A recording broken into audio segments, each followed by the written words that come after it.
In a shadowed cell, where screams echoed off cold stone, a device called the Tiger Bench waited. A merciless contraption that bent bodies and shattered spirits in mere days.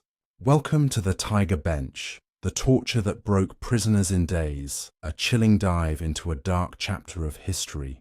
Grab a cup of tea, settle into your seat, and brace for a haunting tale. If this story grips you, hit subscribe. Your support means everything to us. Chapter 1. The Bench of Fear. Deep in the underbelly of a 20th century Chinese prison, where the air was thick with damp and despair, the Tiger Bench stood as a silent sentinel of suffering. This wasn't just a piece of furniture, it was a torture device, designed with a cruel precision that made even the hardest interrogators flinch. Its name alone sent shivers through prisoners, whispered in cells like a ghost story no one wanted to believe. But it was real, and its legacy lingers in the annals of human cruelty. Today we're peeling back the curtain on this grim invention, exploring its origins and the terror it inflicted. For a YouTube audience craving truth with a side of suspense, let's step into the shadows of history and meet the Tiger Bench head-on. The Tiger Bench emerged during a turbulent era in China, particularly in the mid-20th century, when political purges and ideological battles gripped the nation. Prisons weren't just for holding criminals. They were battlegrounds for control, where loyalty was tested and dissent was crushed. The bench was a product of this time, born in detention centers where authorities sought confessions, whether true or false, to fuel their campaigns.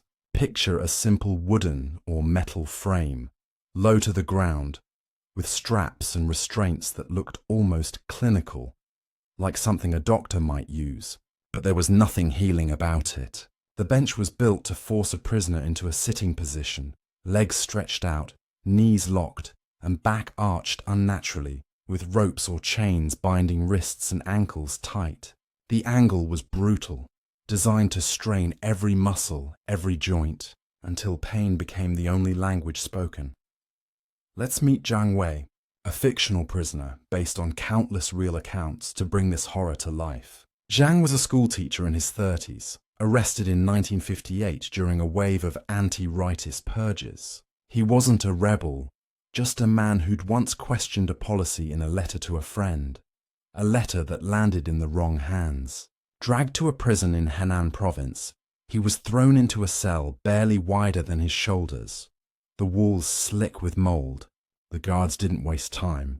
On his second day, they marched him to a windowless room, lit only by a flickering bulb.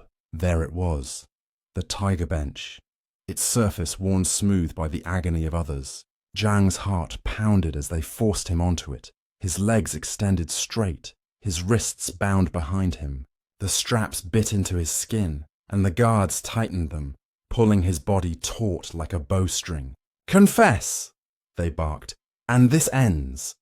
But Zhang had nothing to confess, and so the bench began its work. The torture's genius was its simplicity. Sitting on the Tiger Bench wasn't like sitting on a chair. It was a slow descent into torment. The prisoner's legs were stretched forward, often elevated slightly, forcing the knees to hyperextend. The back was bent backward, sometimes propped by a board or left unsupported, straining the spine into a curve that screamed against nature. Every minute stretched muscles beyond endurance, compressing nerves, cutting off circulation.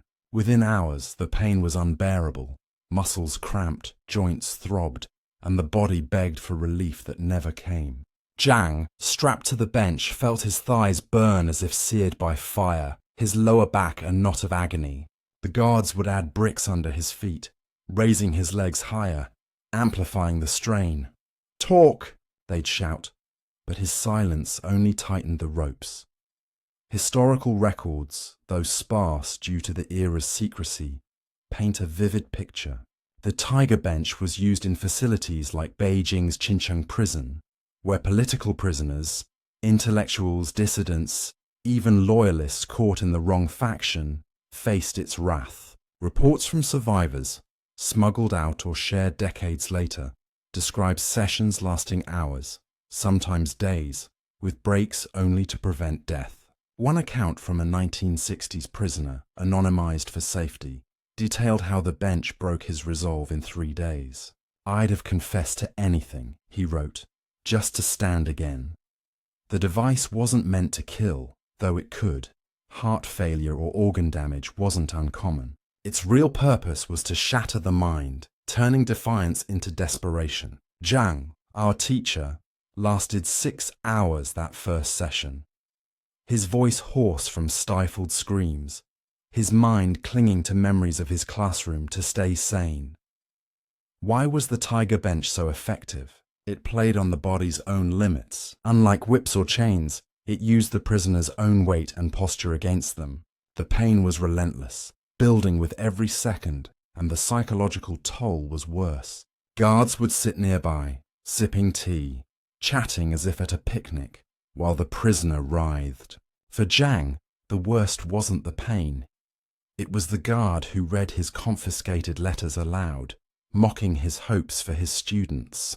The humiliation, paired with the physical strain, was a double-edged blade. Some prisoners, records show, were left on the bench for up to 72 hours, their bodies swollen, their spirits broken. Others, like Zhang, faced repeated sessions, each one chipping away at their will. The bench wasn't a secret, not entirely. Whispers of its use spread through prisons, a psychological weapon even for those who never sat on it. Guards would threaten, "The tiger waits for you," and that alone could loosen tongues. In Zhang's case, the guards used the bench to pry a confession of counter-revolutionary thoughts. He resisted, thinking of his wife and daughter, but the pain was a tide, eroding his strength. By day 3, he was babbling half-truths, anything to ease the straps. His story mirrors real accounts from the era, like those collected by human rights groups in the 1990s, which documented the bench's use on thousands during political campaigns. But who designed this horror? No single inventor is named in history. Unlike the guillotine or the rack, the Tiger Bench was a shadowy creation, likely adapted from older restraint methods by prison officials seeking efficiency. Its roots may trace to traditional Chinese punishments that use prolonged stress positions, but the modern bench, with its straps and calculated angles, was a 20th century twist, tailored for mass interrogations. It was cheap, portable, and required no skill to operate, just cruelty. Zhang's interrogators, faceless in his pain-fogged memory, were ordinary men, following orders, their indifference as brutal as the bench itself. As Zhang's ordeal stretched into days, the Tiger Bench became more than a device. It was a symbol of a system that valued control over humanity. Yet even in its shadow there were glimmers of resistance. Some prisoners, records note, sang songs in their heads, counted cracks in the ceiling, or whispered prayers to endure. Zhang clung to a poem he'd taught his students, reciting it silently as the straps cut deeper. It didn't stop the pain, but it kept him human. The Tiger Bench's story begins here, in the cold cells where men like Zhang faced its unrelenting grip. But this is only the start. How did this device spread, and who were its victims? Grab your tea, because in Chapter 2, we'll follow the bench's path through history, meeting those who suffered and the few who defied its terror. Chapter 2. The Spread of the Tiger. The fog of dawn clung to the prison walls of Henan, where whispers of the Tiger Bench spread like damp rot through the cells. By the late 1950s, this brutal device was no longer confined to a single jail. It had clawed its way across China, from the concrete sprawl of Xincheng prison to remote labor camps in Gansu's deserts. Its reputation grew, a spectre that haunted prisoners before they even saw its straps. In this chapter, we trace the Tiger Bench's grim journey, following its path through the hands of interrogators and the lives it broke, as its shadow stretched over a nation in turmoil. Li Mei, a young poet arrested in 1960 for subversive verses, felt the bench's grip in a Shanghai detention center. She was 24, her ink-stained fingers trembling as guards led her to a basement room. its air thick with the stench of sweat and fear. The bench waited, its metal frame cold under flickering light, straps worn but sturdy. They bound her legs straight, her wrist behind her, pulling until her spine arched like a drawn bow. "Name your accomplices," the guard demanded, his voice flat as the stone floor. Li Mei's poems spoke of freedom, not rebellion, but silence was her only shield. Within hours, her thighs burned, her knees screamed, and her resolve wavered as the bench turned time into torment. The Tiger Bench's spread was no accident. As political campaigns intensified, authorities sought tools to break dissenters quickly. The bench was perfect, cheap to build, easy to transport, and devastatingly effective. In camps like Jiabiangu, where thousands toiled in re-education, guards used it to extract confessions of rightist sympathies. A survivor's account, recorded years later, described a teacher strapped to the bench for 2 days, his legs swollen, his mind fraying until he named innocent colleagues just to stand. The device moved with the purges, its design tweaked for cruelty. Some benches added spikes under the thighs. Others used ropes soaked in brine to burn the skin. Li Mei's ordeal wasn't unique. In a Guangzhou prison, a factory worker named Chen faced the bench for refusing to denounce his brother. Strapped down for 10 hours, he felt his body betray him, muscles seizing, nerves screaming. The guards played cards nearby, their laughter a blade sharper than the straps. Chen broke, signing a false confession, his spirit as bruised as his body. Such stories echoed across provinces. The bench a constant in a shifting landscape of fear. Its reach wasn't limited to political prisoners. In some jails, petty thieves and smugglers faced it, the bench a catch-all for defiance. A 1961 report, buried in archives, noted its use in a Fujian facility, where a fisherman endured 3 sessions until he admitted to selling goods on the black market. The bench didn't care about guilt, it demanded submission. Li Mei, in her Shanghai cell, clung to her poetry, reciting lines in her head to drown the pain. But by day 2, her voice was a whisper, her defiance crumbling. The Tiger Bench's spread revealed a system honed for control, its straps binding not just bodies but entire communities. Yet whispers of resistance persisted. Prisoners who shared glances of solidarity, who memorized names to tell later. Li Mei, released after a year, scrawled her story in a hidden notebook, a quiet act of defiance. The bench's shadow grew, but so did the courage of those who faced it. As the sun sets on Henan's cells, we leave Li Mei and her notebook, the Tiger Bench's reach still spreading. In Chapter 3, we meet the voices who endured its torment and the secrets they carried into the light. Chapter 3. Voices in the Dark. The flicker of a single bulb cast jagged shadows across the cell walls of a Gansu labor camp, where the Tiger Bench's legacy etched itself into the bones of those who sat upon it. By the early 1960s, its use had woven a grim tapestry across China's prisons, from coastal cities to dusty outposts, each session leaving behind stories of endurance and quiet rebellion. In this chapter, we listen to the voices of those who face the bench's relentless grip, their whispered tales carrying truth that no straps could bind. Meet Wang Jun, a former clerk arrested in 1962 for spreading rumors about famine in his village. Dragged to a remote camp in Qinghai, he was barely 20 when guards led him to a shed where the Tiger Bench crouched like a predator. Its wooden frame was splintered, stained with the sweat of countless others, but its straps were new, biting into his wrists and ankles as they pulled his body taut. The air was heavy with dust and the sour tang of fear. "Confess your lies," the interrogator spat, pacing with a bamboo rod.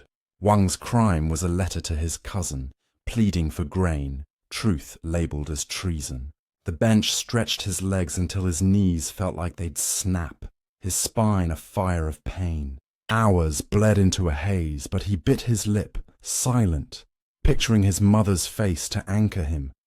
The voices of others echo Wang's torment. In a Hunan prison, a seamstress named Liu faced the bench for hiding a banned book of poetry. Strapped down for 8 hours, her body screamed as her legs swelled, the ropes cutting red welts into her skin.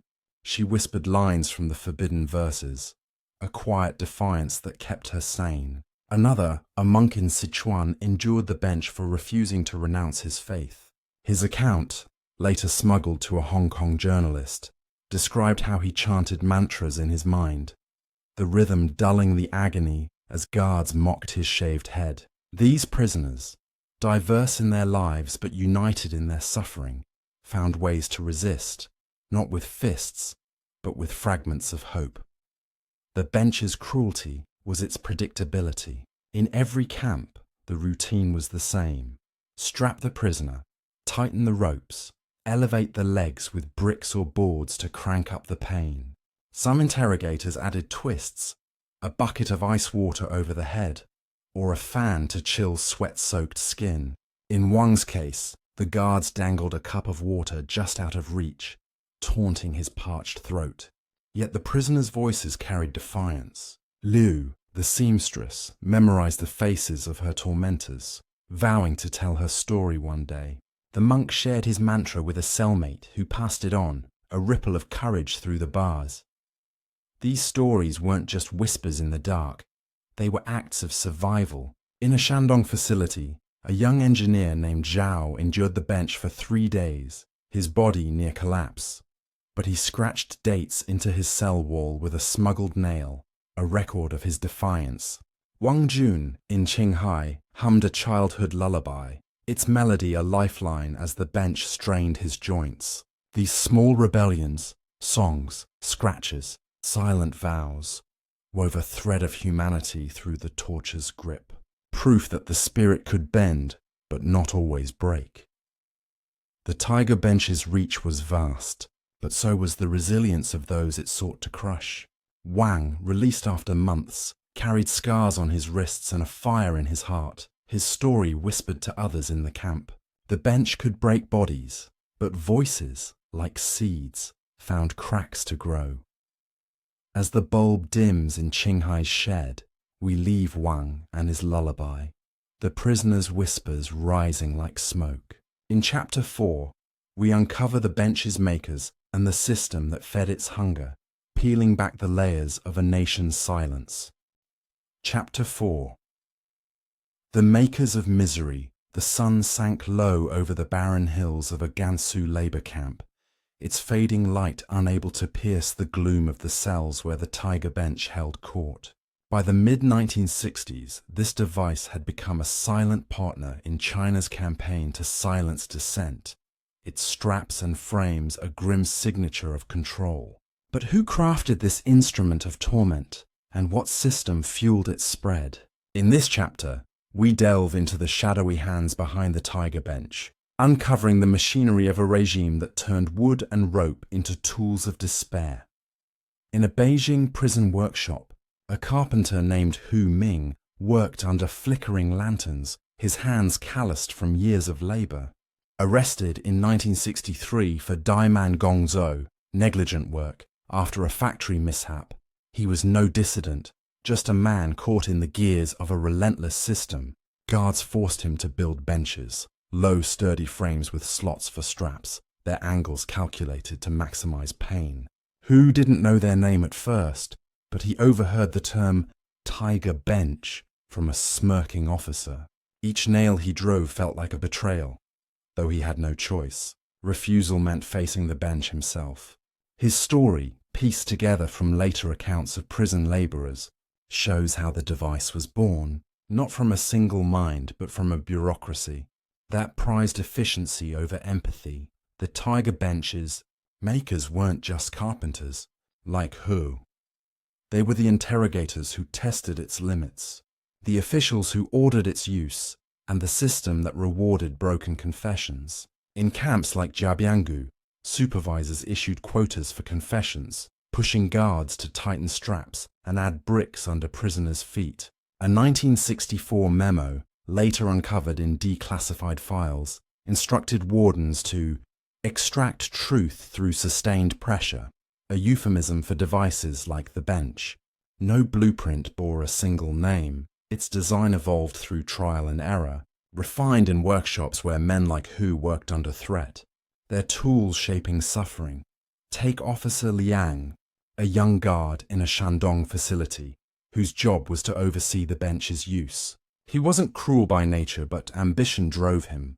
Promoted for each confession, he learned to adjust the ropes just so, to tilt the bench for maximum strain. One prisoner, a librarian named Shu, faced Liang's bench for writing reactionary essays. Strapped down for 12 hours, Shu's legs swelled, his vision blurred, but Liang's voice was relentless. Sign, and you walk. Shu signed, naming names that weren't real, his body a map of bruises.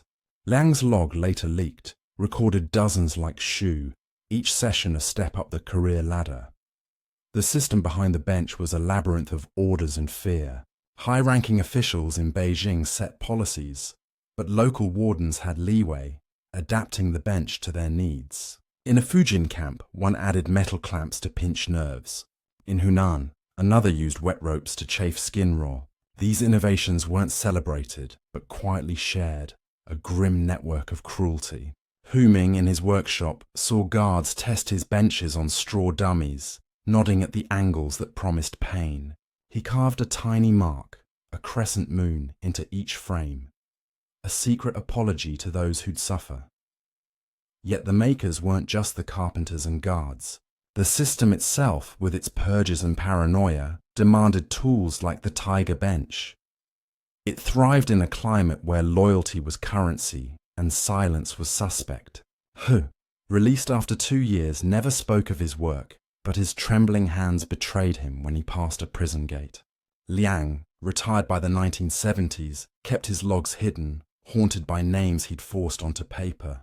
The bench was their creation, but also their burden, a shadow cast by a regime that bent all to its will. As the lanterns dim in Beijing's workshop, we leave Hu and his crescent marks, the bench's makers bound by their own chains. In Chapter 5, we face the bench's final toll, and the voices that carried its truth beyond the cell walls, demanding the world listen. Chapter 5. The truth beyond the straps. The twilight hung heavy over the desolate camps of Gansu, where the Tiger Bench's shadow lingered like a scar on the earth.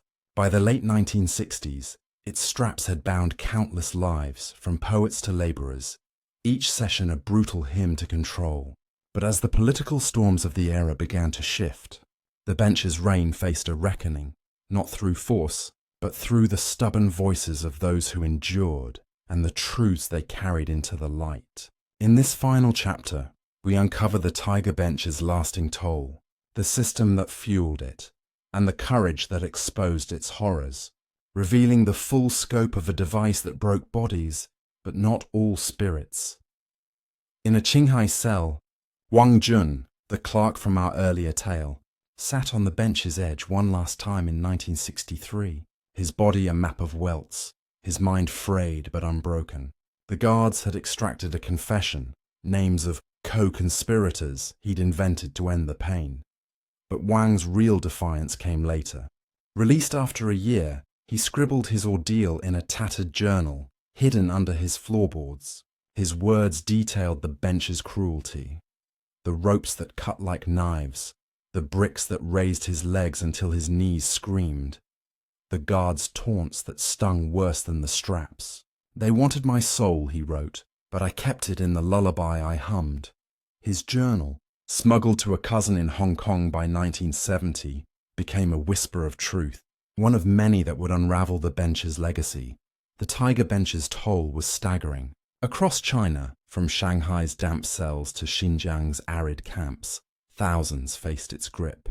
A 1970s report compiled by exiles and later verified by historians estimated over 10,000 prisoners endured the bench during the anti-rightist campaigns and Cultural Revolution. Some, like Li Mei, the poet, survived to write their stories. her verses published in underground pamphlets by 1975, each line a thorn against the system. Others, like the Sichuan monk, died under the strain, their hearts failing as the bench pushed their bodies beyond limits. Medical records buried in archives noted cases of permanent nerve damage, swollen limbs, and spinal injuries, silent scars of a device that aimed to crush more than flesh. The system behind the bench was a machine of fear, oiled by ambition and paranoia. High-ranking officials in Beijing set quotas for confessions, but the bench's true architects were the faceless wardens and guards who wielded it. Officer Liang from Shandong rose to captain by filling logbooks with forced admissions, but his private diaries, discovered after his death, revealed guilt.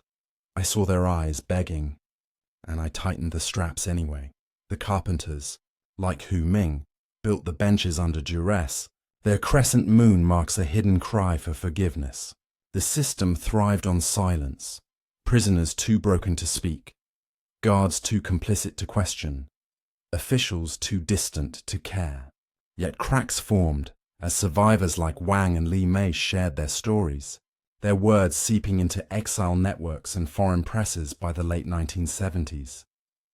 The bench's exposure came slowly, like dawn breaking over a scarred landscape. In 1980, a defector's testimony to a human rights group detailed the Tiger Bench's use in Qincheng prison, sparking outrage abroad. Smuggled journals like Wang's reached scholars who pieced together its history, linking it to earlier stress-position tortures, but noting its modern cruelty, designed for mass interrogations, refined for pain. By the 1990s, reports from groups like Amnesty International named the bench explicitly, citing survivor accounts of its use on dissidents, religious figures, and even petty criminals. The device wasn't just a tool, it was a symbol of a regime's need to control thought, to bend the human spirit to its will. But the spirit fought back. Li Mei's poems, published in a 1985 anthology, inspired a generation of activists. Her lines about ropes that bind but cannot hold the heart, quoted in protests. The Sichuan monk's mantra, passed cell to cell, became a prayer for resistance, whispered by prisoners long after his death. Even Hu Ming, the carpenter, found redemption, confessing his role to a journalist in 1982, his voice trembling as he described the benches he'd built. "I carved the moon to say I was sorry," he said, tears falling. These voices, fragile but fierce, broke the bench's silence, their stories a testament to endurance over despair. The Tiger Bench faded from use by the 1980s, as reforms softened some of China's harshest practices, but its scars remain. Survivors carried physical wounds, limps, tremors, chronic pain, and memories that haunted their dreams. Wang Jun, now grey-haired, read his journal aloud at a 1990 gathering of ex-prisoners, his voice steady as he named the guards, the dates, the pain. "We survived to speak," he said, "and that is our victory." The bench, once a spectre, became a warning, a reminder of what happens when power values control over humanity. As the stars rise over Gansu's silent camps, we leave Wang, Li Mei, and countless others, their voices echoing beyond the cell walls. The Tiger Bench broke bodies, but their truths broke its power, scattering its shame like dust in the wind. If this tale gripped you, hit that subscribe button, drop a comment with your thoughts, and join us for more stories that uncover history's shadows. Your support keeps these voices alive. Thank you.